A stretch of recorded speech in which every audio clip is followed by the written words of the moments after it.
Out there here at the Forum and they're getting beaten soundly. Let's go to Brent and Kevin right now. Dick, over here along the Celtic bench, you can see how unhappy the guards are, Kevin, because they're not playing. The rotation of the 5 guards hasn't worked, but Casey had no choice. If Henderson and Johnson played well, they'd be in the game. Let's go back now to Dick and Tommy. Getting underway for the start of the 4th period. The Lakers, as Brent mentioned early in the broadcast, champions in 1980, 1982. They think the numbers show 84 could be their year. They're leading, trying to take a 2-1 lead in this series. Larry Bird with a runner and draws the foul to start the 4th period. What do you do now? It's 104-79 and you have a whole period to go. But you know, by the time you make that big climb, you may not have anything left. It's a tough situation. I think what Casey Jones is doing right now is experimenting a little bit. He's got Bird playing the guard position and see how maybe perhaps that will work or not. Look at the 3rd period, 47-33. A lot of scoring. It was the best Celtics period, but the Lakers scored 47. 1 out of 2 for Bird. So the Los Angeles Lakers have established a record today, 47 points in 1 period, and that is a championship series record. 47 in the 3rd period. That's a good half for a lot of teams. But that's what fast break can do. If you score them in clusters. Mike McGee, baseline. Harris, the rebound. And here come the Celtics. M.L. Carr. This is from the corner, and Wilkes gets the rebound. McGee and Cooper in the backcourt. McGee seeing his first action, and he started most of the second half of the season and all the playoffs until lately. 8 seconds on the 24-second shot clock. We're going to clarify that record that we just told you about. Out of bounds, Boston has it. Long pass, Bird to Carr.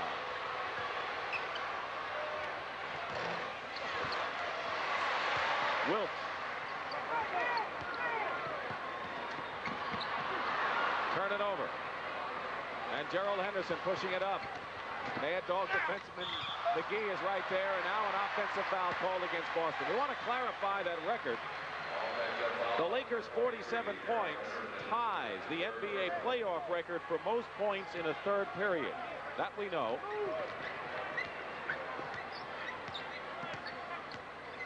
.4 lead now, 104-80. The Lakers once scored 51 in the 4th period against Detroit in a playoff game 22 years ago.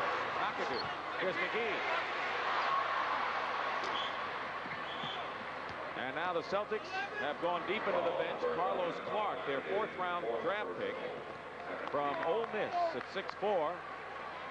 91st player picked overall is into the ball game. So Clark is in the backcourt. He's number 40. They like him. I feel he's got a lot of poise. He's going to be a player of the future. I'm sure right now they're hoping he's got an outside shot for next season. M.L. Carr. Harris with Nader on him. Harris going in. You saw McGee trying to double. 41. And a Lakers foul.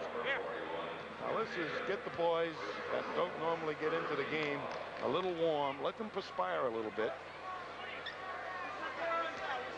More than anything else, Tom, I'd like to know what many of the players on the Boston bench may be thinking now as they play this 4th period. Bird.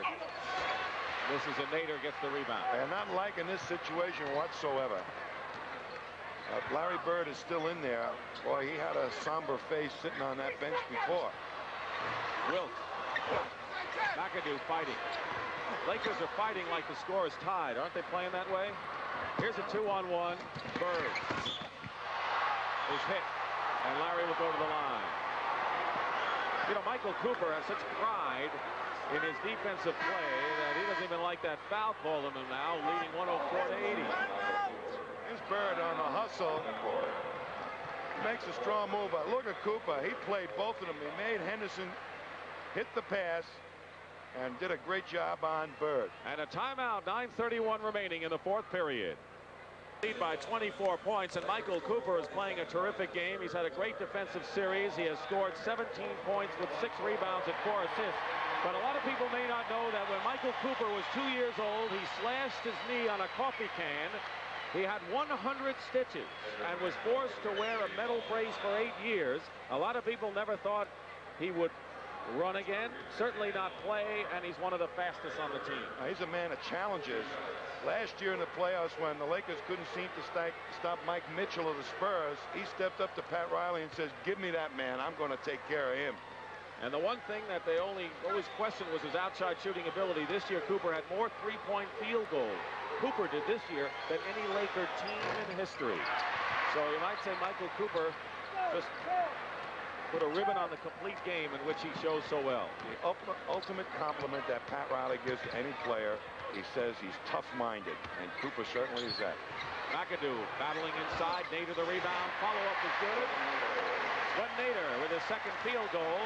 He had to play in the shadow of Bill Walton at UCLA for 3 years. You know, yesterday at practice, Swen Nader, I never saw a backup center work so hard as he did with Bill Burchett. For an hour, they had him doing sets of 20 push-ups and running. What a competitor. Henderson from the corner. 9 points for Henderson. Dennis Johnson, the other guard, starting guard, 4 points. ML Carr watching things along with Dennis Johnson. Somber Celtic bench. They're watching the action, but I think they're thinking of other things. Wilkes. Nader. Wilkes. Look at him battle. Mike McGee gets the basket. Out hustling the Boston Celtics. And Henderson is fouled driving in. It's 108 to 83. And yet the Los Angeles Lakers are playing with the verve and hustle of a team trying to hold on to a 1-point lead as Magic Johnson comes back in the game. Pat Riley up on the sideline, kind of giving the official what for, but at this point, you know, if this second unit can come in and hold their own and really extend the lead, that's going to create an impression in the minds of the Celtics that this team truly is invincible, because the second team is playing pretty well right here. At what point do you think the Celtics will begin feeling that? Well, I'm sure after this ball game, they're going to have a long talk in the locker room and try and say, forget this one, but I don't think they're going to be able to get that across. Carlos Clark gets the basket, and that's a candid comment. Magic Johnson, who has 18 assists, 12 points, and 8 rebounds. Famed for his triple-doubles. That's double figures in points, assists, and rebounds. Is pretty close. Needs 2 rebounds for that in this game. Jamal Wilkes is fouled. 7:51 showing on the clock. Kareem Abdul-Jabbar. They're not going to let any of the Lakers stars rush. That's for sure, isn't today? Here's a hand for Swen Nader, who goes out. Now, why is Kareem coming back in now? Well, you want your team to come off and savor the win a little bit. I'm sure he's only going to be in there for more likely an additional 3 minutes. Swen Nader might be a little bit tired because he did play a lot of minutes in this juncture, so I don't expect Kareem will be in there for the remainder of the game. There's Kevin McHale on the bench, and McHale has been the big sixth man, but if you check what's been going on in the playoffs, McHale has had his best games at home and hasn't really produced all that well on the road. And this is another case in point.